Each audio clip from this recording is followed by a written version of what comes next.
Our guy was just a normal dude who had received his university acceptance letter, but before he could even celebrate, Truck-kun struck and gave him an instant death, ending his dream of having the sweetest girlfriend when he got to campus. When our guy finally opens his eyes, he has been reborn in a fantasy world as Ian Raven, but instead of being born into a noble family, he is born as the son of a lowly farmer. To make it worse for him, he was born with black hair, and his family is dirt poor. Some years later, his parents and 2 older brothers went out to hustle, leaving him and his junior sister to wander around in search of food. However, kids of his age usually stay away from him because of his black hair, and Ian is left groaning in frustration as to why he has to be reborn into such a trashy situation. Suddenly, a status window appears before him, and just as he is about to get his hopes up that something good is going to come out of it, the system crushes his hope, telling him that he is a nobody. However, Ian isn't entirely surprised since he wasn't expecting something great in the first place. He was born the son of a farmer and has no dream of being anything other than being a farmer. Nonetheless, he is confident that he could actually succeed in anything else as long as he studies. This leaves him wondering if there is anywhere in the world that would take him in. After feeding his sister a bunch of roasted fish, he suggests that they go get dessert. They step into the woods where his sister starts munching on wild berries. She's enjoying herself when a scary beast appears in the distance. Before they could even move, the beast descended on them, and it turned out to be a giant bear. It roars at them, scaring them to their bones, but Ian grabs his sister and holds her close to try to protect her. Just as the beast is about to hurt them, a magical fire appears from behind, taking down the bear in one shot. Ian stares in curiosity as a lady in glasses appears on the scene, talking about how she might have gone a little overboard. The lady offers her greetings, asking Ian if she is in the Feldenberg territory. Ian confirms this, and the lady introduces herself, revealing that she is Eridus, a wandering mage. Ian is shocked when he hears this, since he knows mages to be powerful beings who appear on the battlefield wielding elegant skills and immense destructive power. Ian is left wondering why someone like this has come to a trash village like his. Eridus then reveals that she is looking for a black-haired kid who lives in the town. Since she is standing in front of one at the moment, she wants to know if there are any other black-haired boys besides Ian. Ian replies that he is the only black-haired boy in the territory, and Eridus concludes that she has the right person. Ian is shocked to hear this, as he doesn't even know what Eridus is talking about. Apparently, Eridus's master, the space-time mage, had told her to go to the territory to find the black-haired boy to make him her disciple, promising that good things would happen to her if she did. Since Eridus is standing in front of Ian at the moment, she is left wondering if all she has to do is take Ian in as her disciple. A lot is also going through Ian's head, like how mages are dangerous, but he believes that Eridus is quite kind. In addition, she was able to take down the bear in one hit, which shows how powerful she is. Just then, Ian asks Eridus about the magic she used earlier, and Eridus could see that Ian is actually curious to know about magic. Ian tells her that he's always believed that magic is scary, but seeing it with his own eyes makes him believe that it is quite amazing. Eridus then tells Ian that there is nothing special about it, assuring him that he can easily handle it if he learns. In fact, she lets Ian know that anyone can learn magic, and Ian is surprised to hear this. Ian is forced to ask if he can really learn to use magic, and Eridus says yes, saying that as long as he meets a good teacher, he can become a mage. Upon hearing this, Ian's dream flashes before his eyes, and the moment Eridus asks him if he would like to become her disciple, he wastes no time accepting the offer because his life is about to change. After getting permission from Ian's parents and the territory's lord, Eridus takes Ian away. Eridus tells Ian that he has to work hard for the opportunity he's been given, and Ian assures her that he won't waste it. To start his journey, Eridus dumps a big book in front of him. This is the basics of magic, which is learned in the Meronius language, and he has to learn it. As he starts reading the book, the status window displays his progress on the Meronius language. He steadily learns what he has to about the books, and once he is done with a chapter, another one is given to him by Eridus. After so long, Ian finally perfects the Meronius language, and the system informs him that he is capable of using the Archmage's official magical language. It basically took him 7 years to be able to do this, and Eridus tells him that this concludes his classroom studies, which means that they have to move on to the next step. The next thing Eridus does is to drop Ian from a high place, and as he falls, he screams in fear, asking his master if he is not moving way too fast with him. He reminds Eridus that all he's learned in the past couple of years is the Meronius language. Eridus then yells at the top of her voice, telling Ian to listen to the voice, but this is all confusing to Ian. He wonders what sort of voice he is supposed to listen to when he is falling from the sky, because all he can hear is the sound of the wind. Suddenly, a voice starts talking in his head, expressing its shock that a human is flying through the sky.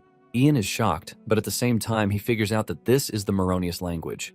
By listening to the voice and manipulating the wind around him, Ian acquires a new skill, which is wind magic. When he finally makes it to the ground after a near-death experience, his master makes fun of him while telling him about the mysteries of great nature. Eridas tells him that mages borrow the power of the great mysteries of nature by communicating with them, which is basically what magic is all about. Since he can now hear the voice of the wind, his master tells him that it is time for him to listen for the next mysterious voice. Ian assures her that he is ready for the experience, and Eridas tells him that his next challenge is the water. Ian is dumped into the water, and after almost drowning in the water, he is able to master water magic too. After this, Eridas tells him that what is left is ice magic, and Ian soon finds himself in an icy plain where he almost dies of cold. In no time, he learns this also, and Eridas commends him, telling him that his learning speed is quite incredible. However, Ian can't even answer since he is totally exhausted already. Without giving him time to rest, Eridas tells him that what he has to learn next is fire magic, and Ian almost pees his pants when he finds himself in front of a large fire. However, after a near-death experience, he also learns fire magic. With this, his master tells him that the last one he needs to learn is earth magic. Ian is sent into a cave, and as he navigates his way around, he hears a riddle in his head. Since he doesn't understand what was being said, he figures out that he lacks the aptitude for earth magic, and he has to gain more experience in other training. Just then, the status window appears in front of him, telling him that he has bonus skill points that he can use to increase his magic proficiency. Ian is surprised to find out that he can use the skill window, which basically makes him a cheat player in this world. Since this is the case, he decides to raise his earth magic since he doesn't even understand a word it's saying. The moment he does this, a bright light appears on the screen, and when everything settles down, he can finally hear the earth magic communicating with him. Ian is glad that he finally learned the earth magic, and he figures out that it is time to get out to tell his master that he's learned it. Just then, he uses his fire magic to light the torch in his hand to see his path. Suddenly, he hears a voice in his head telling him that he hates the light, and Ian is shocked. He asks if earth magic is the one talking to him, but the voice says no. The voice replies, telling him that it is the darkness. Moments later, Ian rushes out of the cave with excitement, telling his master that he succeeded. However, he didn't only learn earth magic, but also learned shadow magic from the darkness. Eridas is shocked when she hears this, as she can't believe that Ian just heard the voice of the frightened and shy darkness. Ian can see the shocking reaction on his master's face, and he asks her if she is fine. Eridas simply calls Ian's name, telling him that it is time to head down the mountain. Ian excitedly asks her where they are supposed to move to, but she replies that it is not what he thinks. Eridas tells him that what she means is that they have to part ways. She points in a certain direction, telling him that he has to go to Chronoleak to participate in the Space-Time Mage Conference. Eridas tells him that he will most likely meet the Space-Time Mage there if he is destined to master space-time magic. Ian is blown away when he hears this because he can't believe that he has to learn such incredible magic all of a sudden. Deep down, Eridas is willing to send him off because she knows that he has an innate affinity for the mysteries, and if her intuition is correct, Ian will surely be able to handle the power of time too. Once they are both ready to leave, Eridas tells Ian to meet her at Dranheim in 3 years. Ian then makes his way to the nearest town while thinking about the Space-Time Mage Conference. Even though his master dumped it on him all of a sudden, he doesn't mind since he is excited too.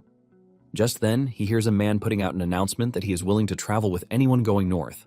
Since the Space-Time Mage Conference is heading north and he is currently free, he figures out that he might try going there in the meantime. Later on, Ian and his fellow travelers heading north are seen camping for the night. The one leading the journey is Reek, who is the master of the Rabbitfoot Merchant Guild. Reek asks Ian if it is his first time heading north, and Ian says yes, revealing that he had some business that came up suddenly. When Reek hears this, he figures out that Ian doesn't know about the Dragon Mountains. Apparently in these mountains, drakes appear, and Reek asks Ian if he knows how to fight, or at least knows how to run. Ian replies that he is not really confident in either of the things he just said, while wondering why Reek is hugging him and getting all friendly out of nowhere. Reek is shocked when he hears this, and he tells Ian that he is pretty useless. He asks him what his profession is, and Ian nervously replies that he is a mage.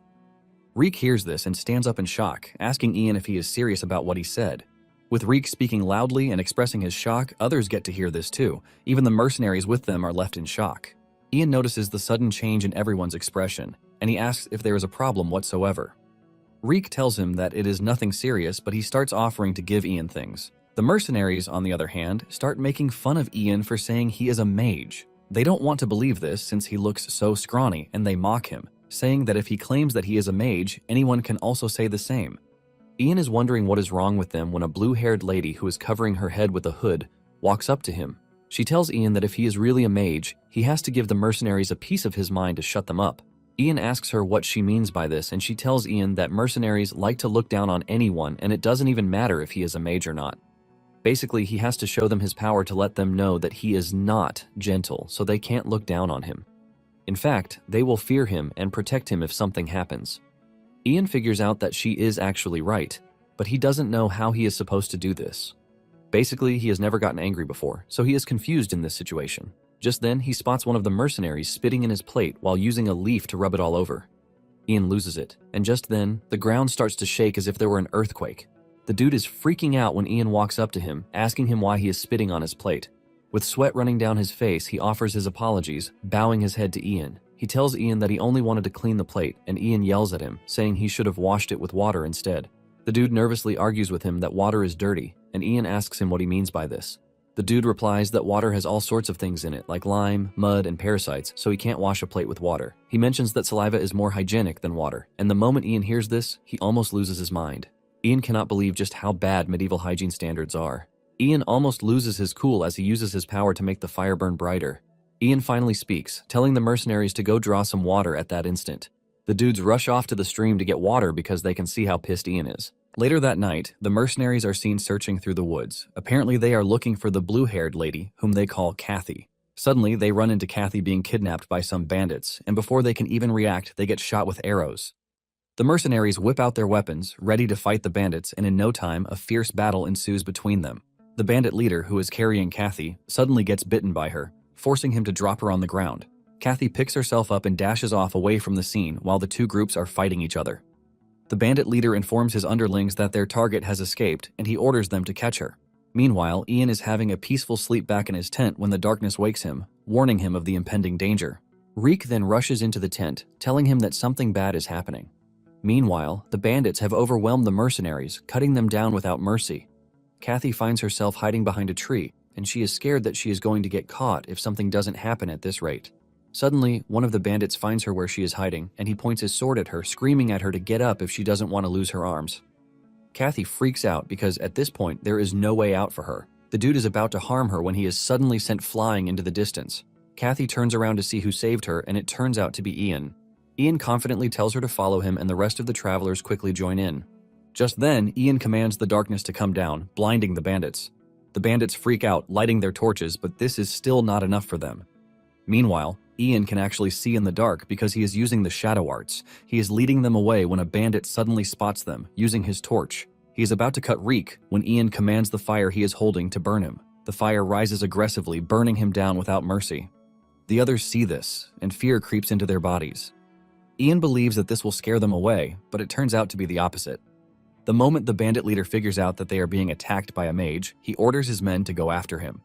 Suddenly, a drake appears out of nowhere and eats up one of the bandits. Everyone else is left in shock when they see this, and even Ian couldn't believe his eyes at the terrifying presence of the beast. The drake comes face to face with the bandit captain, and without giving it a second thought, the dude dashes off. Ian and the others are left trembling in fear because a dragon just appeared out of nowhere. Even Ian doesn't know what to do, and he believes that this is the end of the road for them. Suddenly, the system informs him that he has witnessed a primeval mystery and he has acquired a new skill, the summoning arts. This is an ability that allows him to communicate with and summon mysterious life forms. Ian is basically confused by this, since he doesn't even know what it does. He doesn't want to believe that the drake standing in front of him is the same as the mysteries he's met in the past. Since this is the case, he decides to communicate with the drake. He calls out the drake, but the drake doesn't react to this. In fact, the drake unleashes a terrifying roar that scares Ian and the travelers hiding behind him. However, Ian decides to stand strong, since he has never been betrayed by the mysteries before. He calls the drake's name again while trying to communicate with it, telling it that he is a friend. However, the drake still doesn't communicate back, even with all the hand gestures and all. The other travelers strongly believe in Ian, but deep down he is freaking out because he can't even hear what the drake is saying.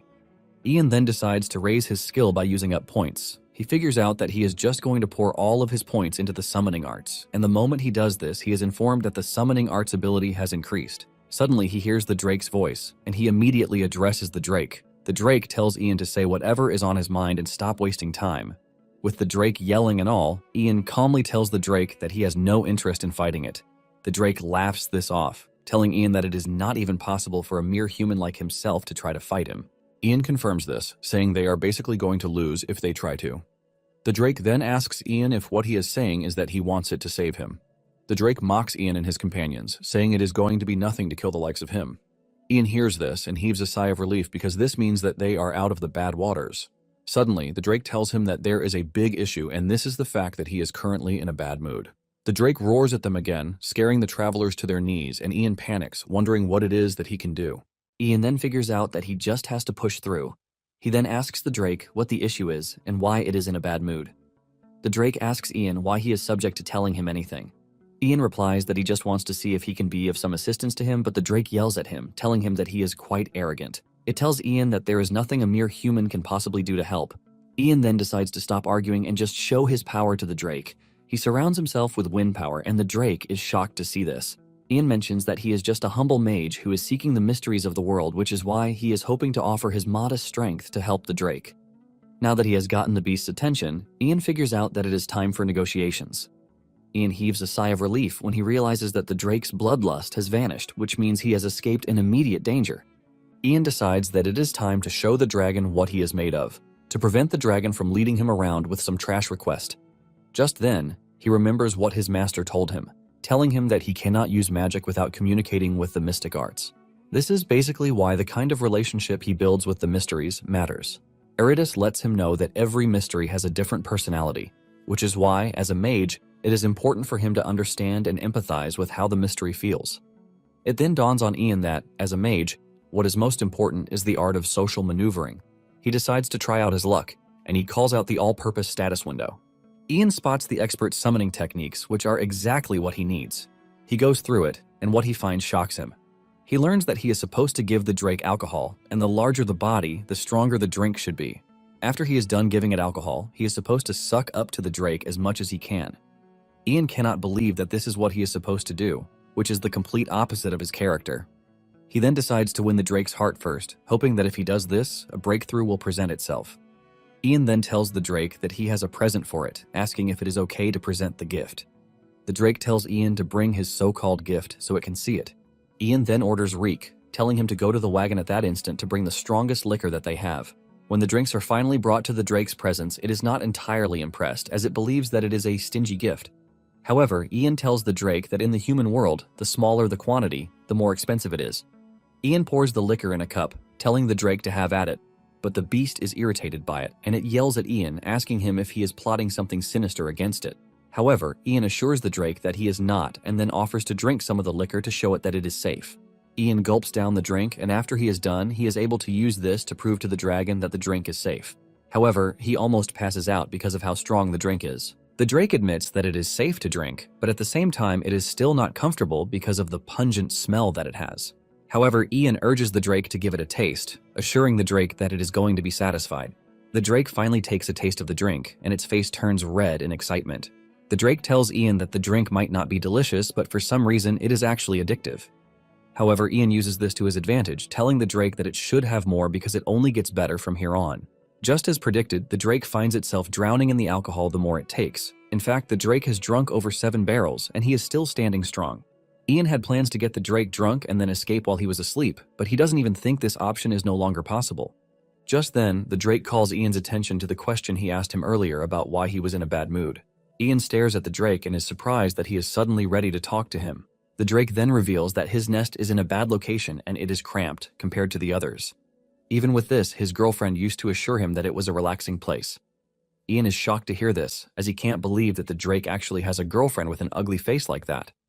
The Drake reveals that he didn't even know that others were already mocking his girlfriend behind his back, and because of this, he felt bad, which forced him to initiate a breakup. Suddenly, the Drake lets out a loud roar in pain, which is enough to wake the other travelers from their sleep before knocking them out right back. Ian starts to pity him because his feelings for his lover are just the same as those of humans. Just then, it dawns on Ian that he can use this to his advantage. Ian then gets on his feet, telling the Drake that he can use his magic to help him fix his nest. The Drake is shocked to hear that Ian is willing to help him, but Ian lets him know that he would have to do something in return too. Later on, Reek snaps out of his coma when he hears Ian threatening to pull out his fingers. By the time they all wake up, they find themselves at the back of a carriage, being pulled by Ian. When they finally come to a stop, Kathy asks Ian if the Drake returned to his nest, but he tells them the Drake is waiting for them. Reek freaks out, asking if the Drake is waiting around because he wants to eat them. However, Ian lets them know that the Drake is waiting for him because he made a deal with him on the condition that he would help the travelers. Kathy is surprised to hear this, since she has no idea what sort of deal he is talking about. The others, on the other hand, are already celebrating that the mage sacrificed himself for them. Basically, Ian had told the Drake that he would release the travelers in exchange for fixing his nest. Before Ian knows it, Reek and the others dedicate a song to him. They sing wholeheartedly, talking about how Ian defeated the Drake. They basically turn Ian into a deity that they have to worship and protect. Ian is left wondering what the hell the group is talking about. Before Ian leaves, he tells them not to leave without him, but urges them to prepare to depart once he gets back. After his departure, the group comes together to take a head count, but without them knowing, Kathy vanishes. Soon afterward, Ian arrives at the Drake's nest, and even he is left in shock. The Drake can see the reaction on his face, and he yells at him, telling him that he can't back down, but Ian lets him know that he has no intention of backing out. Ian says he is basically just checking things out. Apparently, Ian is already exhausted from using Moronius language, and he figures out that he just has to fix the nest so he can go rest. Ian then calls on the Earth, telling it that he has a favor to ask, but the Earth yells at him, telling him that it is not in the mood. Ian cannot believe that the Earth is mad at him, and when the Drake asks Ian how his conversation with the Earth went, Ian reveals that the Earth refused to speak with him. However, he plans to ask the Earth again once her mood improves. When the Drake hears this, he basically gives up on trying to fix the nest, saying this only means that his ex is not his soulmate. The Drake then introduces himself, revealing that he is Longtail Drake, while asking Ian to be his friend. Ian agrees to this, and as they form a bond, the system informs Ian that he has acquired a skill to help him summon Longtail, since he is now his friend. Even though it is good news for Ian, he is not entirely happy, since he wasn't able to do anything for his friend. Just then, Longtail shows Ian his treasure room, which is filled with several valuable items, telling Ian to take as many as he likes, since they are friends now. Ian is blown away by the amount of treasures in the room, and he remembers that his master told him that dragons like to gather treasures, and since Longtail is a dragon's relative, it is not far-fetched that he would also have treasures of his own. Ian moves over to the jewels, and wishes the Earth could see the jewels so she could listen to his request. Suddenly, an idea comes to his head, and he asks Longtail if it is fine for him to do a bit of scribbling on the ground. Ian then draws a magic circle on the ground, which his master once taught him.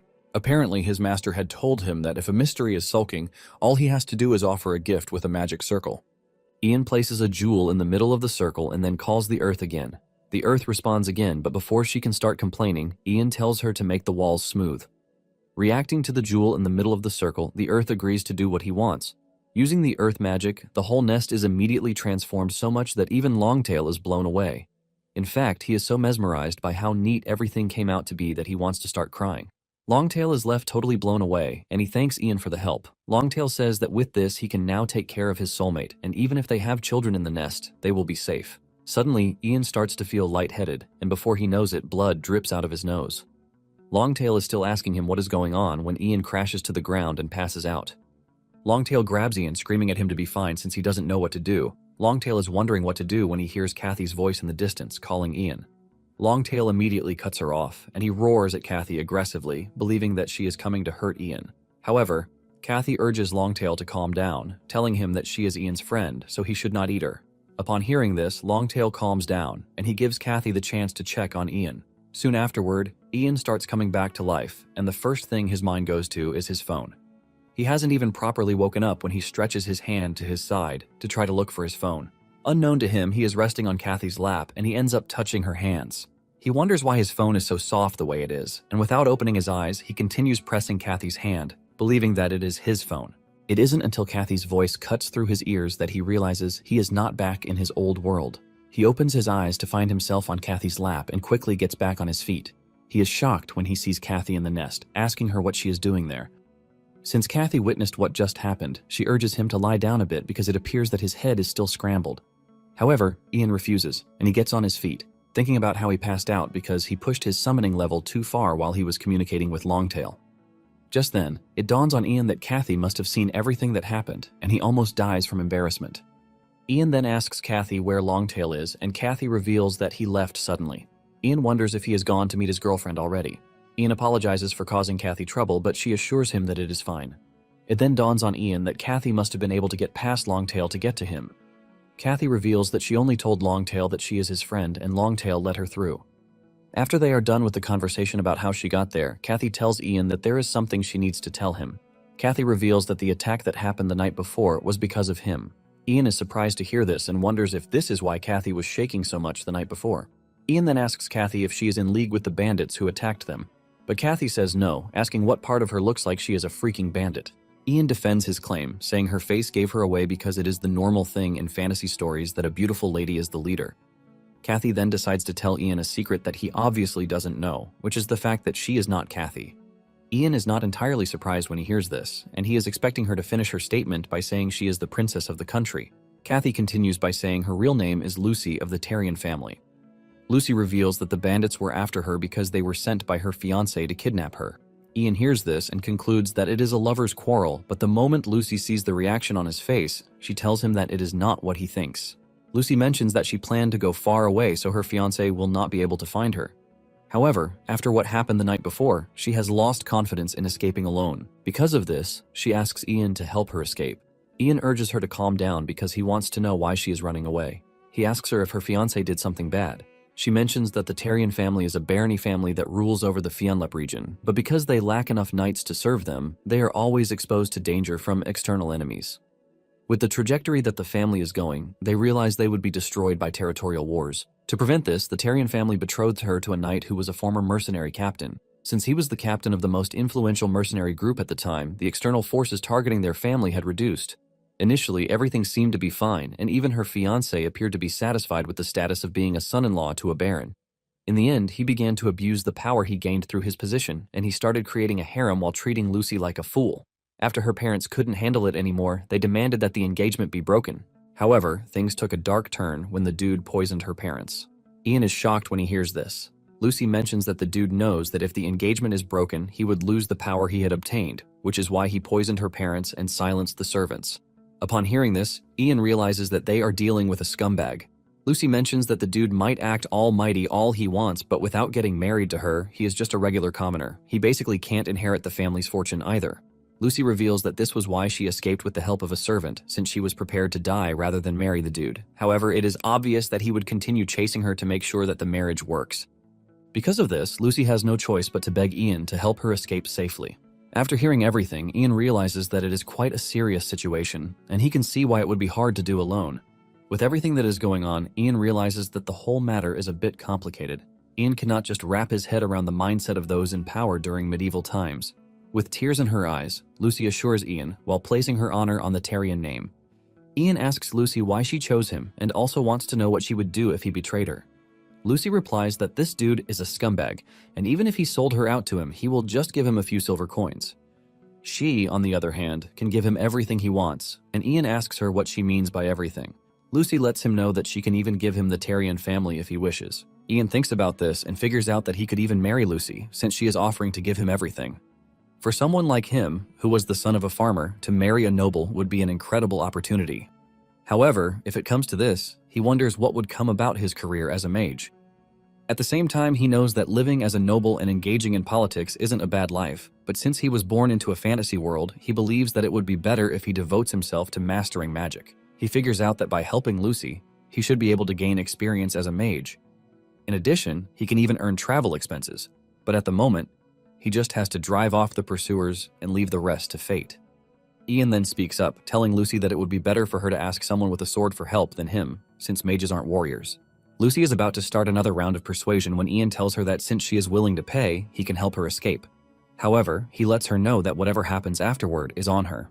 The moment Lucy hears this, she covers her face and starts crying, sending Ian into full panic mode. He tries to comfort her, asking her if he said something awful because he was only trying to help. However, Lucy clears the air, thanking him for everything.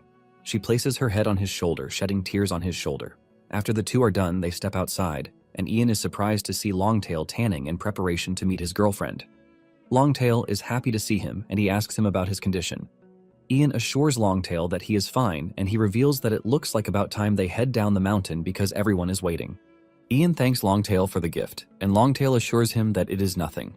He then tells Ian to get on his back so he can give him a ride. Ian climbs the dragon, thanking him for the assistance.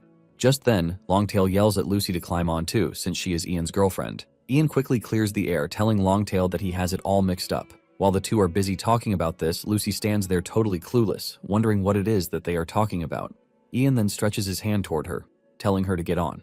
Once the two are seated, Longtail happily rides out, heading in the direction of the other travelers. Meanwhile, the other travelers are trying to convince Reek that they need to leave the area before more bandits show up on site. Reek watches as two of the merchants argue with each other about whether bandits have what it takes to stick around or just run off. However, when they ask Reek for his stance on the whole thing, he tells them that they have to wait for the mage. The one who is in support is glad to hear this, while the other one is totally pissed. Reek is waiting on Ian to return because he is pretty sure that he didn't die, since he doesn't look like a weak mage. This is their belief until 10 minutes later, when they were attacked by bandits. They get beaten up so badly that Reek regrets not running off when he had the chance. The leader of the bandits screams at them, telling them to stop crying while promising that he's going to make their deaths fast. Reek begs the leader, who has an eye patch, to hand over the girl. Reek asks him what he means by this, and the bandit leader explains that there is a girl with them who has blue hair, so they should not even try to play dumb with him. This is when it dawns on them that the bandits are after Lucy. Just when it is time for them to start looking for Lucy, it dawns on them that she is nowhere to be found. The bandit leader assumes that they are mocking him, and he grabs his sword, ready to cut them down, but suddenly, they spot Ian in the distance. The moment they see Ian coming their way, the group knows that they are saved already. The bandit leader doesn't know what is happening until he sees a drake charging towards them. Instead of being concerned with the imminent danger, his focus is on Lucy, who is riding on the drake's back. However, when his subordinates finally call his attention to the danger, he screams at them, telling them to run for it. After the bandits leave, Reek tells Lucy that she should be thankful that she is with the mage because the bandits would have hurt her. Lucy cannot believe that the man is pitying her when he is the one who looks like he was beaten with a brick.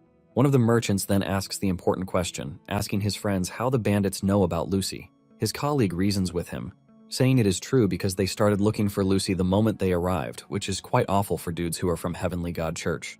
The moment Ian hears the name, he realizes that it's been a while since he last heard about the church. Apparently, the religion of this world is the Heavenly God Church, and its doctrine forbids turning believers into slaves. However, human traffickers and slave traders threw away those commandments a long time ago.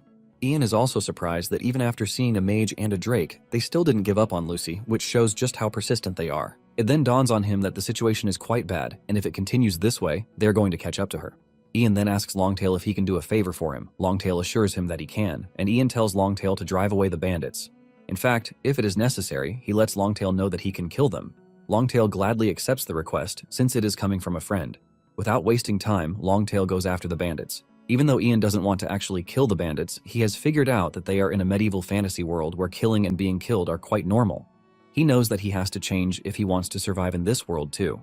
Suddenly, his head starts getting fuzzy, and he realizes that he must have used too much Moronius language again. He holds his head in pain, and Lucy grabs him, urging him to be careful because it appears that he is overstressing himself. However, Ian assures her that he is fine. While the two are busy talking about this, Reek spots them and immediately assumes that they are dating. Moments later, the group continues their journey, and Ian rests in the back of the carriage to regain his strength. Surprisingly, he is getting a kill notification for every human that Longtail kills. Ian is amazed at how convenient the whole thing is, but is sad that he can't call Longtail out at the moment. Suddenly, Longtail contacts him, telling him that he has driven away the bandits, and Ian thanks him for helping him out. Longtail says he is happy as long as what he does makes his friends happy. Longtail then asks Ian if he is leaving already, and Ian says yes. Ian mentions that it is a shame, but it is goodbye for them. Basically, Longtail can't leave the mountain range, and Ian is disappointed that they might never meet again. Before they end their conversation, Longtail asks him if he is interested in the mystery of the Phoenix. Soon afterward, they arrive at Riverville, but Ian is totally distracted by what Longtail told him. Apparently, Longtail told him that there is an ice phoenix living in the northern mountains, so he urges Ian to go check it out. What Ian knows about the phoenix is that it is a bird that never disappears, even after death. Basically, it is not just the firebird as known in his other world. The phoenix is basically a bird that can change its form depending on its environment, whether it is ice, wind, rock, and the like. It is basically known as a monster with high environmental adaptability. This leaves Ian wondering if he can actually summon the phoenix. Since they have arrived at their destination, Reek walks over to Ian, telling him that they plan to go meet the Lord of the Territory, and he would like to know if he wants to come with them. Ian thinks about it for a minute and figures out that for Lucy to escape safely, it is better that she doesn't attract the attention of someone high-ranking, like the city lord. Reek urges Lucy to come with them, since she has nowhere to go, but Ian steps in, telling them that he and Lucy would rest at the inn before continuing their journey. The group is shocked when they hear this, and Lucy even plays along by placing her head on Ian's shoulder to get the group to believe the story. Reek laughs out loud because to him, it turns out that he is right about the two dating each other. With Reek and the others gone, Lucy asks Ian why he is using polite speech with commoners, and Ian replies that he is a commoner since he is a farmer's son. Lucy then reminds him that he is now a mage, and Ian replies that he is choosing this path since his master did the same. He is basically looking to emulate his master, who is friendly and polite. Ian asks Lucy what her next plan is, and she reveals that she is looking to meet Count Katina, who is her uncle from her mother's side. Lucy is pretty sure that her uncle would help her once she explains her situation to him. Ian points out that it must have been that her mother and the Count are close, and Lucy says it can be compared to that. However, Lucy's reluctance tells Ian that the uncle might not even be the best choice. He then asks Lucy if there is anyone else besides her uncle that she can trust, and Lucy yells at him, asking him if he is seriously doubting her uncle. Lucy claims that her uncle is the most trustworthy person in the world. Ian is shocked to see her defending her uncle so much, and he concludes that her uncle is a really good person. Lucy says her uncle is much better than someone she doesn't know at all because everyone else would probably try to marry her. Lucy then shifts gears into another direction, saying she would not mind if someone like Ian proposed to her. However, Ian lets her know that their contract comes to an end the moment they meet Count Katina. Lucy scolds him, telling him that he is being harsh since a noble is offering to marry him. Ian piles on the misery, telling her that there are loads of women out there aside from her. This hurts her feelings, and she walks off in anger while telling Ian that he is basically the worst.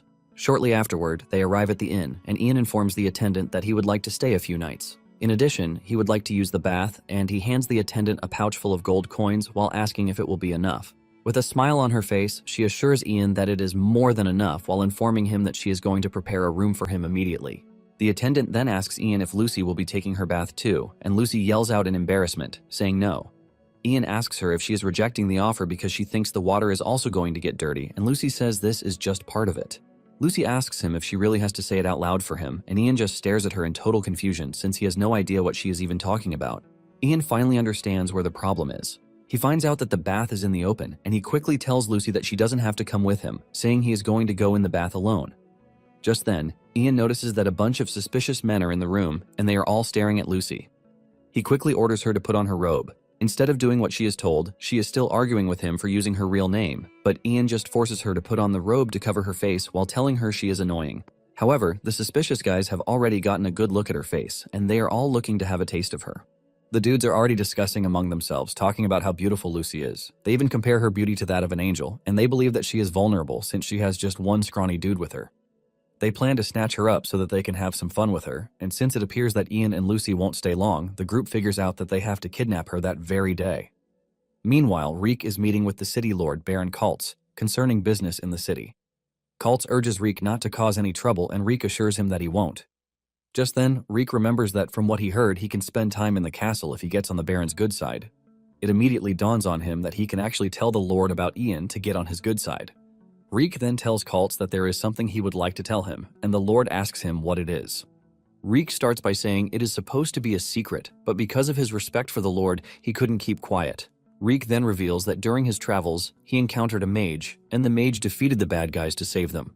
Reek talks about Ian like some sort of deity, but this gets Kaltz worried. Reek continues by telling Kaltz that Ian is currently staying at the inn in the town. Kaltz freaks out, asking Reek what it is that he is trying to say. Basically, Kaltz is worried that if the mage throws a tantrum and unleashes a drake on the territory, it is going to end in chaos. In fact, the whole region could get wiped out.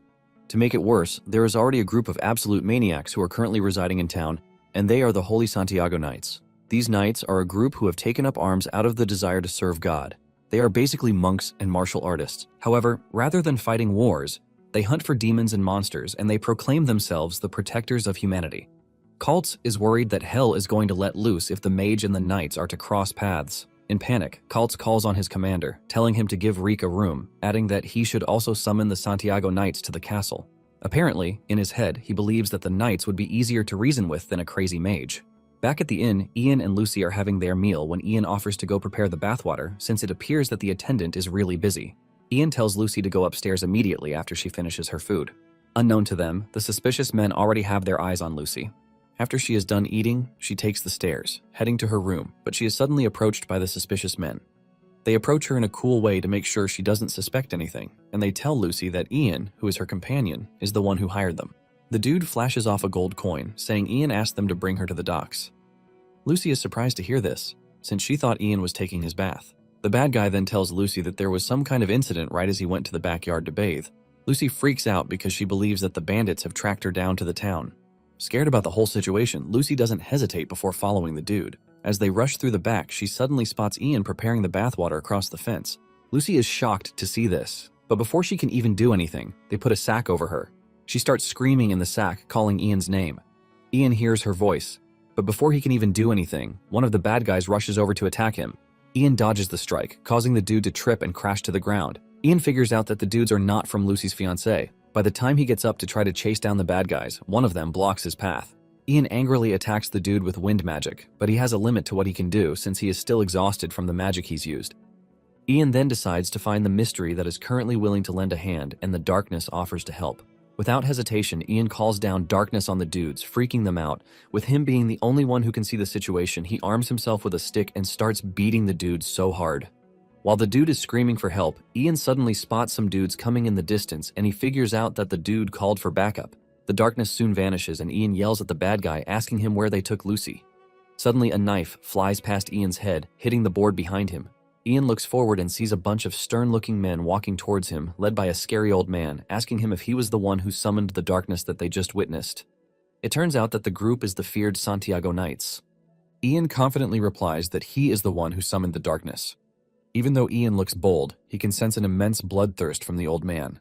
The bad guy immediately uses this to his advantage, begging the Knights to save him from Ian. He claims that Ian was trying to kill him for no reason, and hearing this only makes Ian angrier. The old man then says everything makes perfect sense now that he knows that he is a mage. Ian asks him what he means by this, and the old man replies that this is how mages like to do their things. The old man claims that mages are beings who do whatever they please. Ian loses it when he hears this because he doesn't want to believe that the dude has such a trash image in his head about mages. Ian yells at the old man, telling him to stop saying trash. Ian mentions that the bad guy was the one who attacked him first, and he doesn't even see any reason why he would start beating someone up for no reason. Before Ian knows it, he realizes that he has crashed out on the group, and he becomes worried because he is going to be in danger if the old man starts swinging his sword.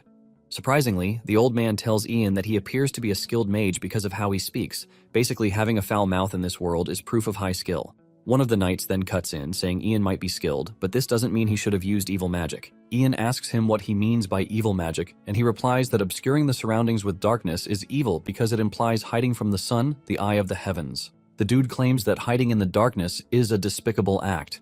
Ian is shocked to hear that they are claiming that darkness is despicable because it rejects the sun. Ian immediately figures out that they are believers of the Heavenly God Church because of how they speak. Ian decides to educate them, asking them if it is not the providence of the heavens that day and night can coexist. He asks them why darkness exists if the Divine One only dwells in the light. The moment they hear this, they become mute. And Ian continues, yelling at them, saying he didn't create darkness because it existed, because the divine being wanted it to exist. Thanks to how angry Ian is, his scream almost renders the big guy, who is asking him dumb questions, deaf. This leaves the knights to come together to talk about what Ian just said. After so much deliberation, they finally agree with Ian, saying that without God's permission, no one could possibly cast darkness under the sun. Once they have all seen reason in what he said, Ian asks the knights if he can leave because his sister was kidnapped. It immediately dawns on the old man that the bad guy Ian was beating up is an accomplice to the kidnappers, and Ian confirms this. The dude realizes that he is done for, and he tries to change the narrative, but the old man orders that they take him away. The old man tells the big guy, Dietrich, to stay behind to keep an eye on the bad guy. The old man then tells Ian that they are going to lend him a hand to retrieve his sister as an apology. Shortly afterward, they arrive at the docks to find the kidnappers just leaving on a boat.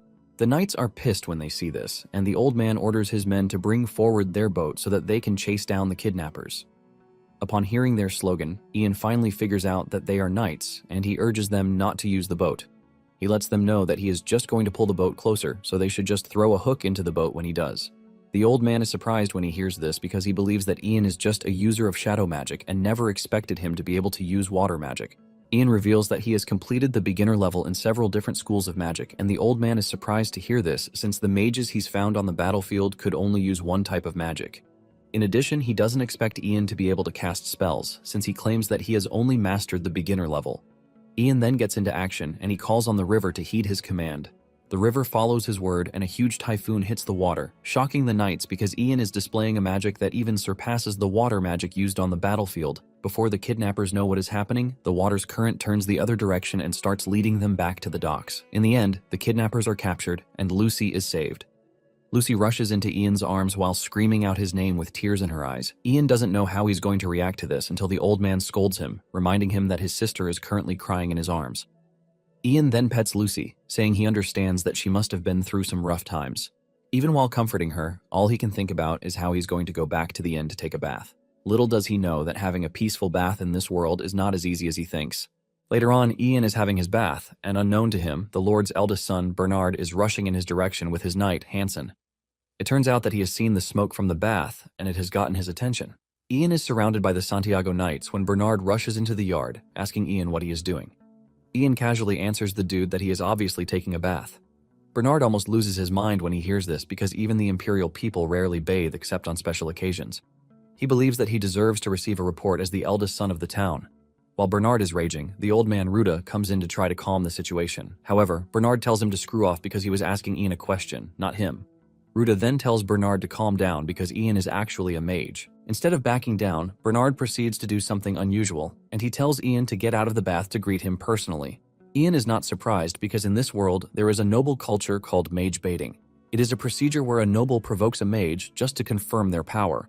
A mage who responds to this calmly is considered to be a weak mage, but a mage who crashes out is considered truly powerful. The moment Ian figures out that Bernard is trying to mage bait him, he decides to play the game, and he refuses Bernard's instruction to step out of the bath. Bernard loses his mind when he hears this, and he yells at Ian, asking him if he is seriously refusing him. Ian calmly asks him why he should answer him, and Bernard tells Hansen to drag Ian out of the bath. Since Bernard is still putting on an act, Ian decides to take things even more seriously. He stands up in the bath and displays a scary magic power that puts fear in Bernard and Hansen. Bernard quickly begs Ian, telling him to stop because he has finally seen enough of his power.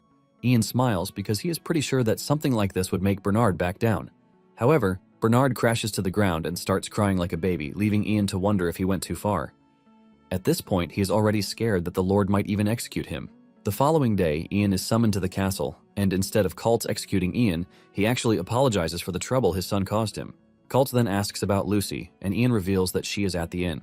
Ian doesn't see any reason why he should unnecessarily show Lucy's face, which is why he left her at the inn for Ruda and the others to watch over her. Colt then asks Ian for his master's name, and he reveals that it is Eridus. It appears that Colt knows who she is, and he asks if she is headed south. Ian confirms this, saying this is where the Magic University is located. Colt is surprised to hear that she didn't head toward the Duchy of Palgar or the Duchy of Roxlan. Ian asks him what he means by this, and he replies that things have been tense as of late. Apparently, the Duchy of Palgar is targeting Roxlan, which means that there might be a war. Colt then asks Ian if he is also heading south, but Ian lets him know that he is heading east in search of mysteries. Since this is the case, the man offers to give Ian a gift. Ian is surprised, and he wonders what the gift might be. Moments later, a big chest is brought forward, and Ian asks Colt what is inside it. He tells him to open it, and Ian opens the box to check it out. Ian is blown away when he opens the box to find out that it is a staff. Colt mentions that it is a staff that was once used by a certain aeromancer, and it is called Windwalker. Ian is impressed by the name, and he grabs the staff to check it out. The staff that has a red orb in the middle of the arc looks pretty cool in Ian's hands, and Colt confirms this. Ian smiles because the situation appears like he just got a mage's starter item. Colt tells Ian that it is an expression of his gratitude for forgiving his son's rudeness. He asks Ian if he likes it, and Ian assures him that he does, thanking the dude for the staff. When Ian returns to the inn, he is met with another case of emergency, as claimed by Lucy. Ruda takes Ian to a birdcage where a crow is being held.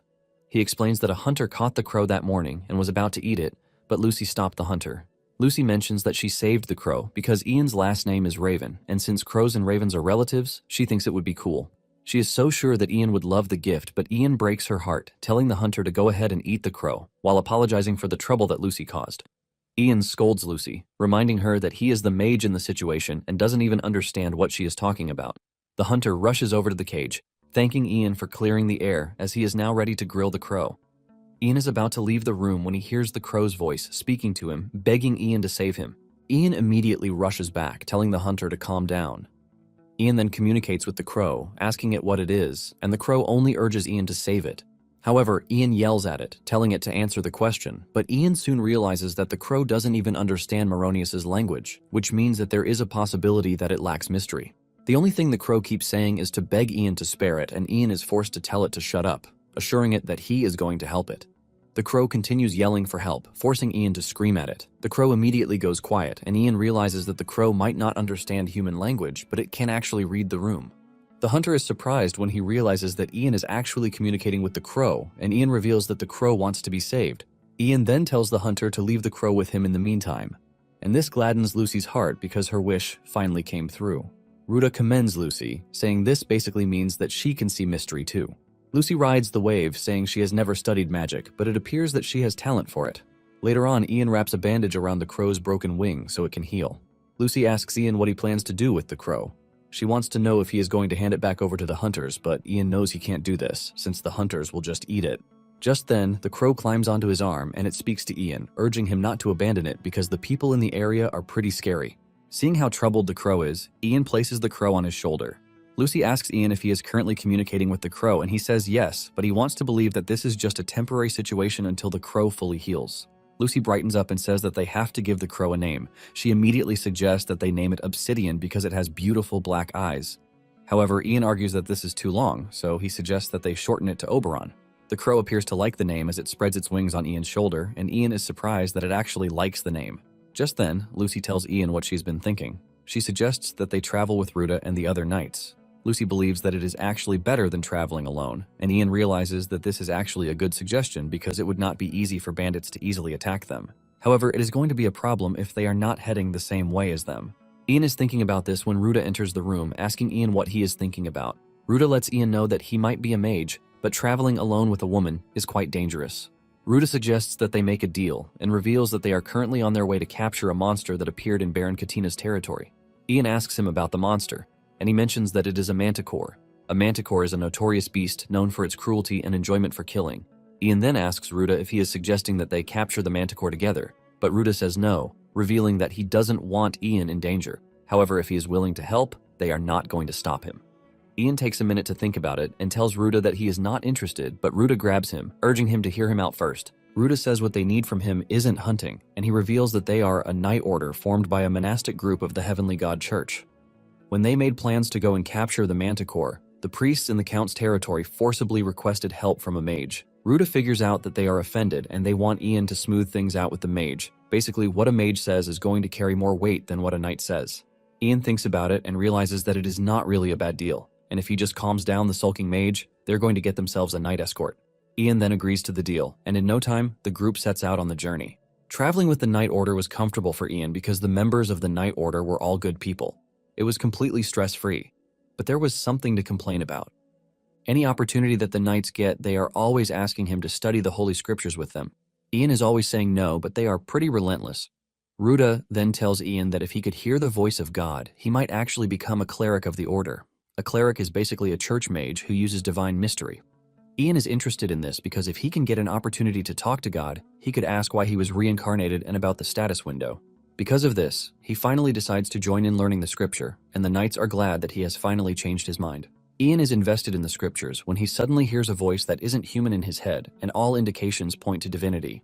Ian yells at the voice, asking him if he is God, and the voice taunts him, saying he might be on the right path.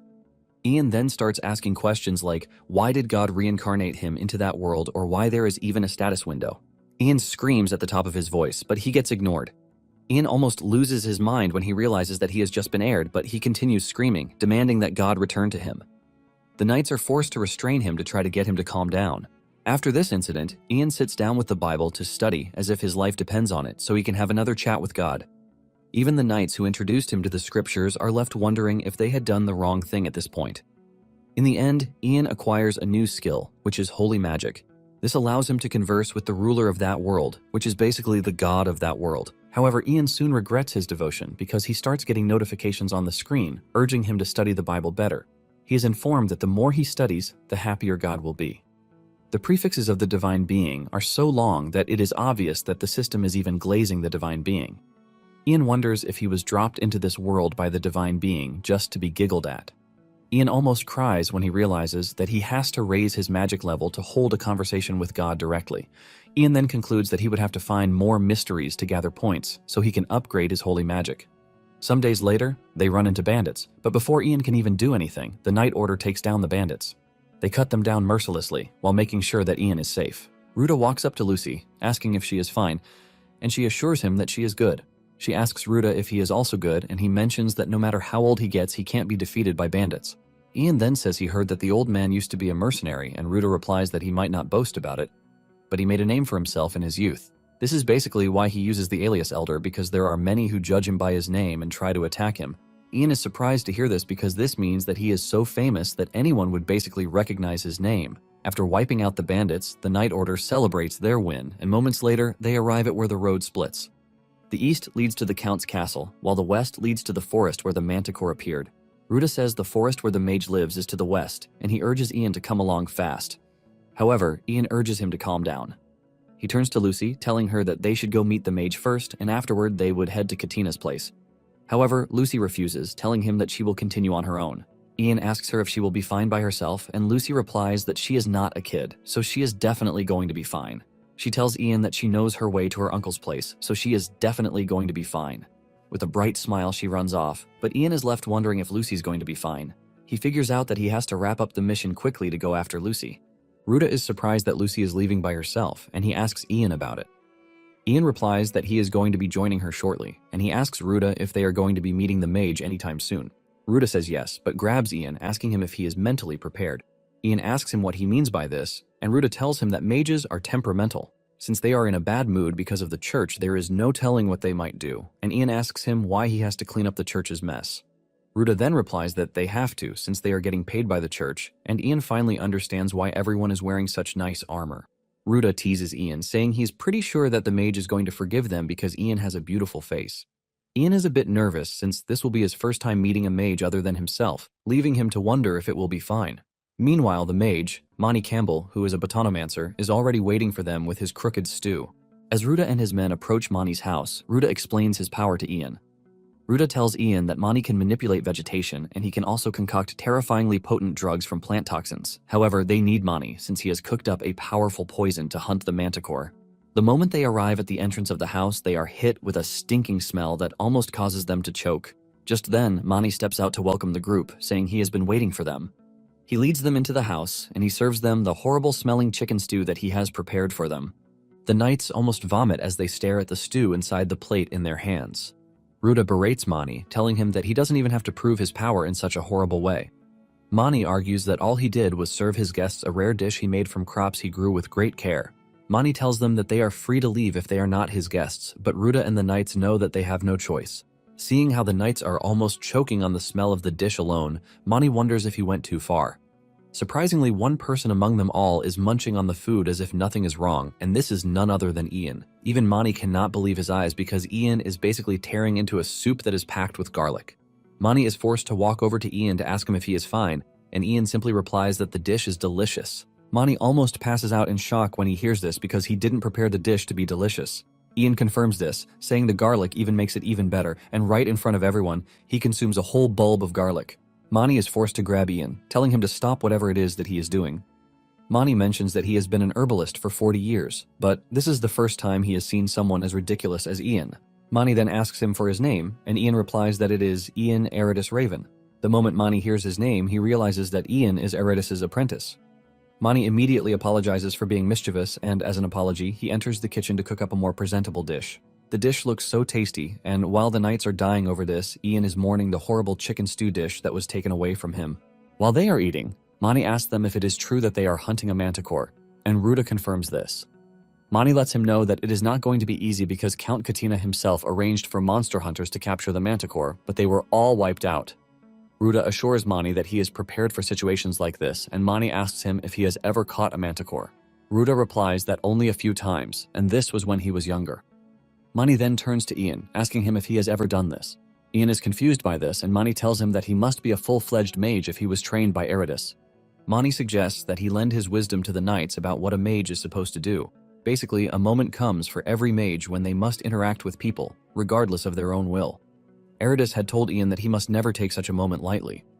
Ian knows that he doesn't have to go out of his way to catch the manticore, but if he refuses the proposal, bad rumors might spread at the Mage Gathering.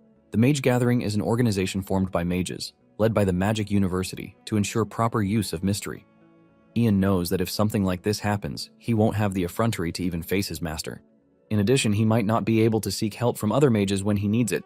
After looking at how everything is going to play out, Ian realizes that he has no choice, and he tells the knights that he is going to accompany them. The next day, the team heads into the forest on the Manticore mission. Ian can sense a strange tension in the air and can only hope that Lucy is fine. Moments later, Oberon yells at Ian, telling him that he has found the Manticore. Ruta asks Ian what the issue is, and Ian tells him that Oberon just informed him of the direction they are supposed to take to track down the Manticore. Ruda is blown away by this, and he admits that it is an insane ability. Apparently, Ian had made Oberon get used to human speech while it was sitting on his shoulder. He was able to teach Oberon in no time thanks to his magic skills. Just then, Ian asks Ruda something important. He wants to know if he can persuade a manticore, since it is also a monster. Ruda doesn't have an answer to this, but Mani cuts in, saying a manticore isn't the kind of creature one can talk to. Ian cracks down on Mani, asking him what he knows about summoning magic. Mani defends himself, saying he knows what a mystery is. Mani then tells Ian that he is even going to report him to Eridus even if he manages to persuade the manticore. Ian cannot believe that instead of praising him, he is going to tell his master. Suddenly, one of the knights calls their attention to the distance, telling them that the manticore is standing right in front of them. They look forward and realize that the manticore is looking their way, and Ruda tells the mages not to leave his side. Ruda reveals that he's already applied poison to all their weapons, and this is a poison that was specially developed by Mani. Ruda then orders his men to fire at the manticore, which they immediately do. To their dismay, the arrows bounce off the manticore's tough skin, leaving the knights confused about what to do.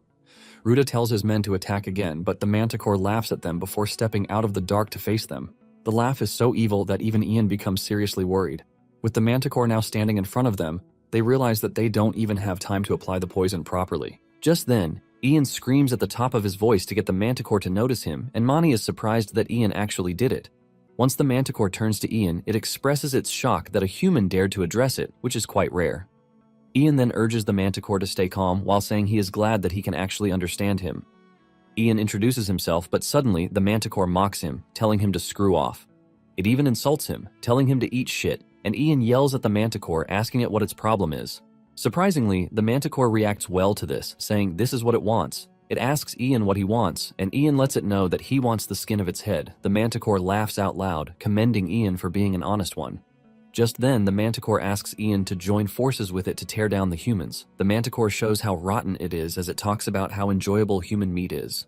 In fact, it tells Ian that he is going to get plenty of golden women, and after Ian is done with the women, it is going to kill them. After hearing all the sickening things that the manticore has to say, Ian throws up right in its presence while flipping it off and calling it a piece of shit.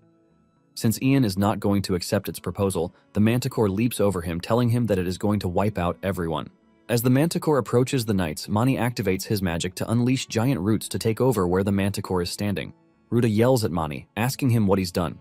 Mani replies that he just ate the manticore, but Ruda scolds him, telling him that there are knights close to the beast. Mani argues with Ruda, telling him to handle things the way he wants then.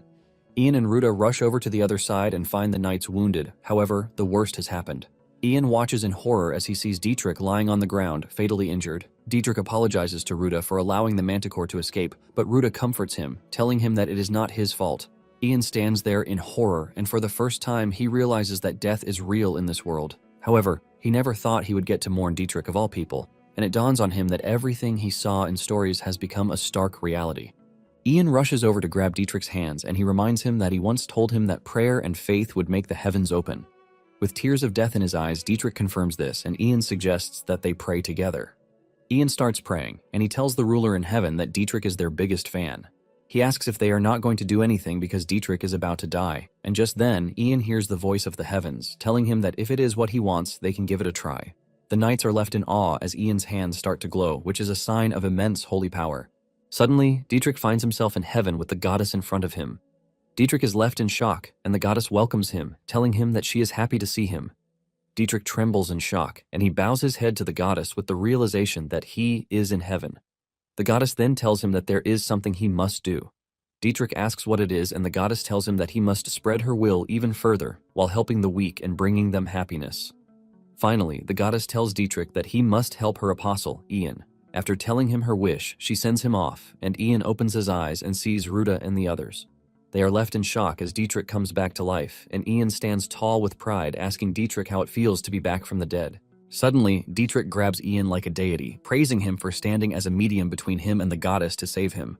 Ian cannot deny this, but knows he was only able to use holy magic because the goddess of the heavenly god church lent him her holy power. Ian then asks Dietrich how he knows this because it was the goddess who told him that he had to save him since he still has a lot to do. Dietrich is shocked because this is the same thing that the goddess told him.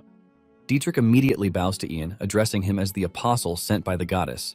The other knights can't believe their eyes, and they assume that Dietrich is already losing his mind because there is no way Ian is an apostle. Moments later, Mani expresses his surprise that everyone almost died, but they appear to be full of energy. Ruta then suggests that they continue their hunt for the manticore, and the men agree to this in full capacity.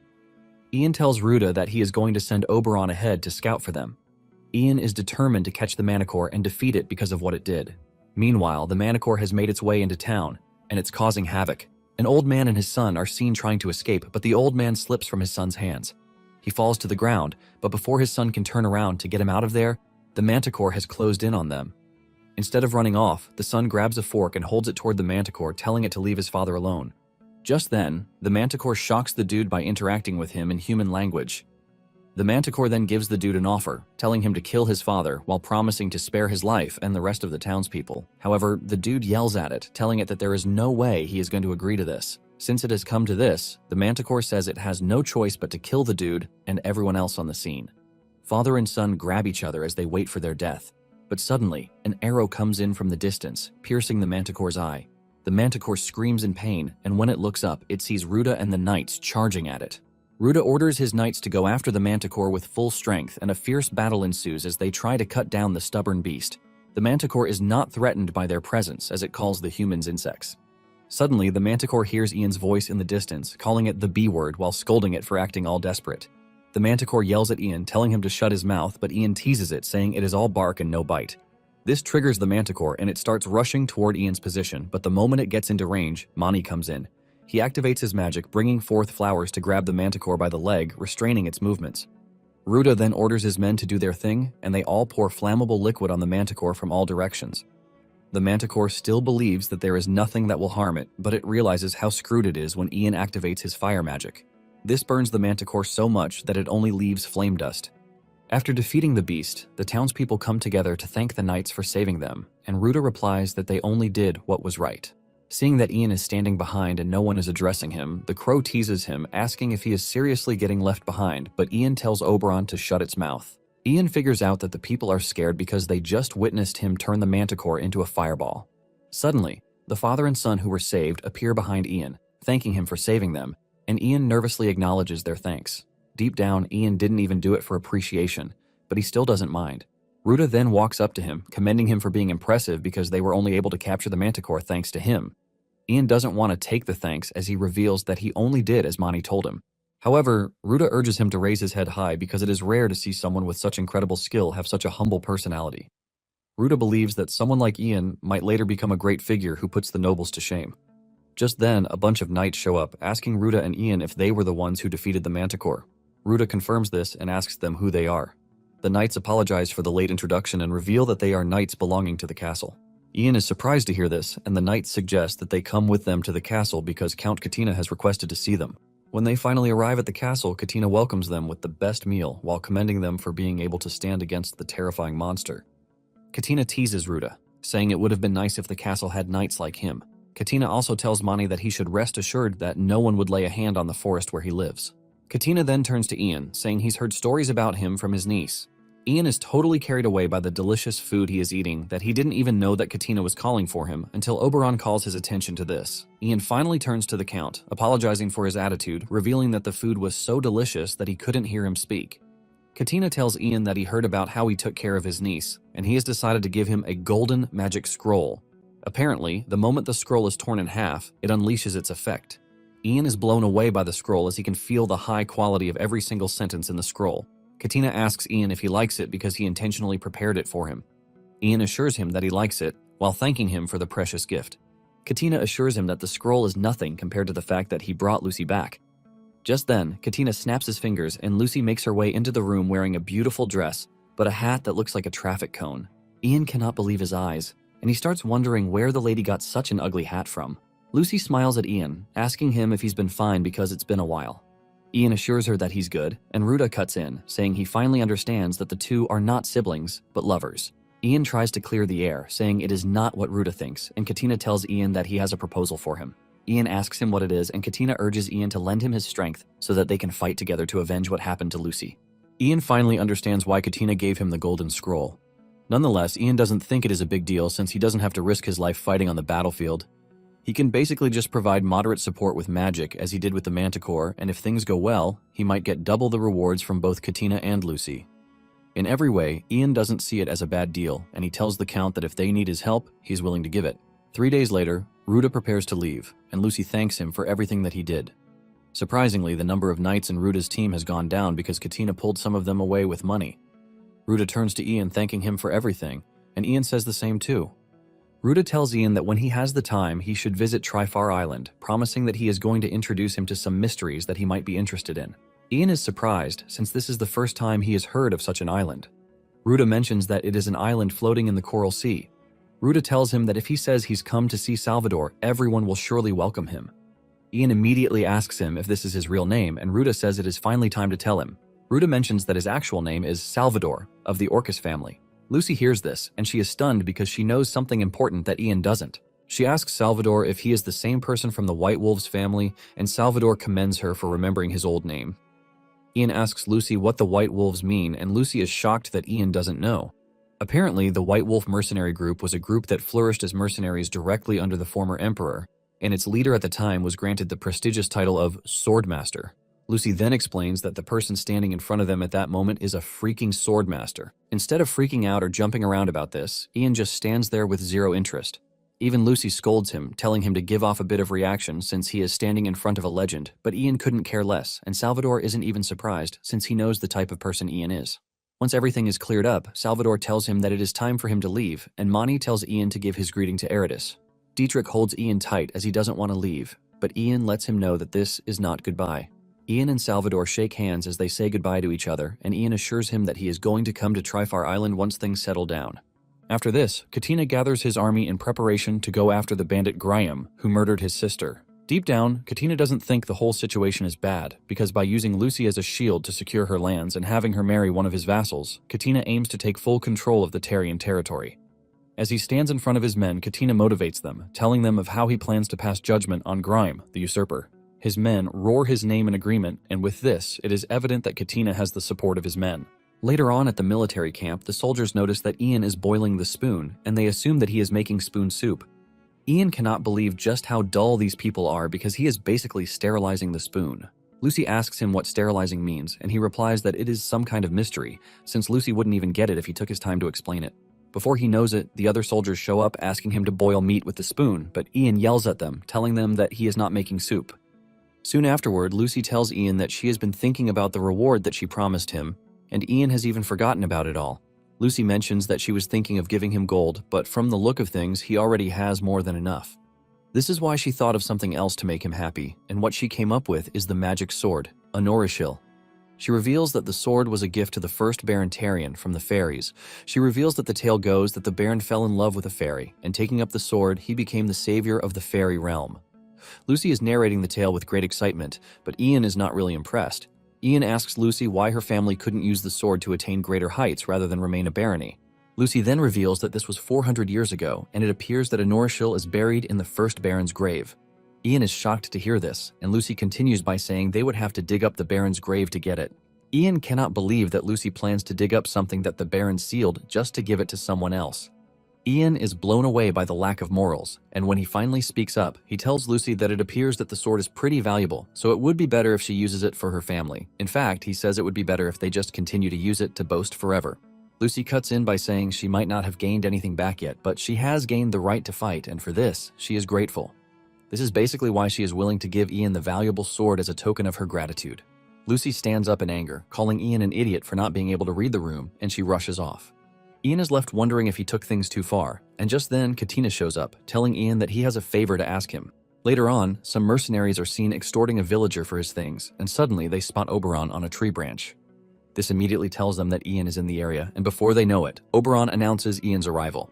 They are still freaking out about a talking crow when Ian appears on the scene with a look of disgust on his face. It turns out that Ian is there because of the favor that Katina asked of him. Apparently, Katina told Ian that he wants him to stop the misdeeds of the mercenaries in the town. Ian had suggested that he use the knights instead, since they would do a better job, but Katina let him know that this is not possible, since the knights are the mercenaries' comrades. They often cover up their crimes and even look the other way, and this is done to maintain the morale of the mercenaries.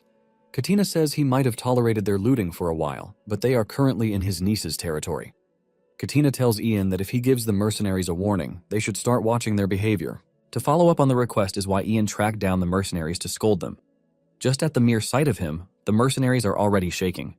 He threatens to finish them off as punishment, but the mercenaries beg him, telling him that it won't happen again. After this, the mercenaries became such good guys that they were even scared of coming outside, since they believed that Ian would kill them if he saw them. Katina and Lucy were overjoyed when they heard the news, but suddenly, another thing happened.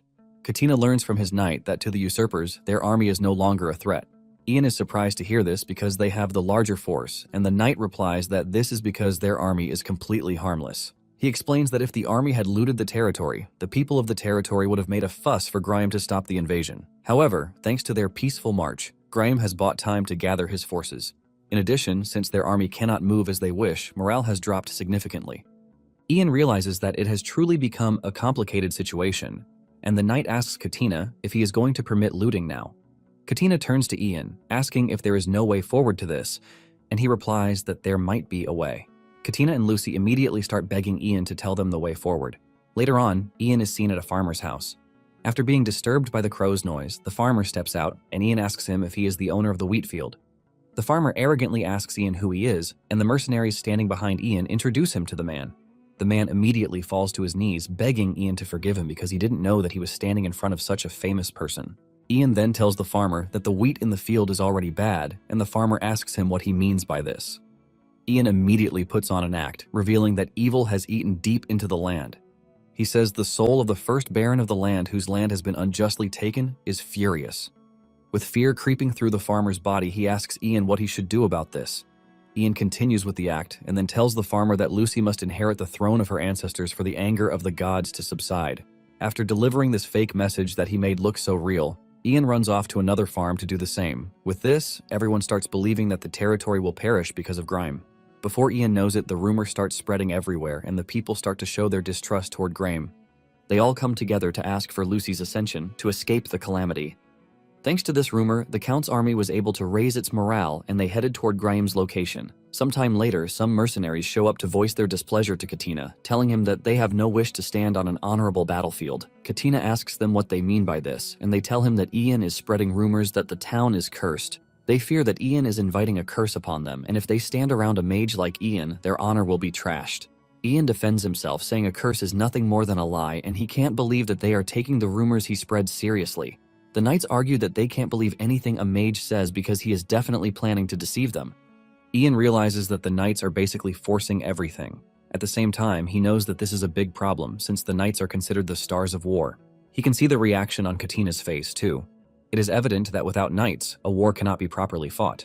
In the end, Katina will have no choice but to listen to the knights, and Ian already knows that there is no need for him to be there. Ian then speaks up, telling Katina that he doesn't have to worry about him, and if his presence is causing trouble, he will simply leave. As he steps out of the tent, he leaves a warning, telling the Count not to even think of asking for his help in the future.